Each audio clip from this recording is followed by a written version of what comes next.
In response to the impending winter storm, Putnam County Office of Senior Resources has closed all programs for Wednesday, November 26, 2014.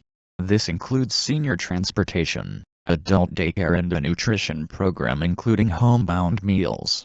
In addition, Putnam County Planning, Development and Public Transportation has canceled pre-K and early intervention transportation for Wednesday, November 25, 2014. The public transportation and paratransit system will operate on a normal schedule.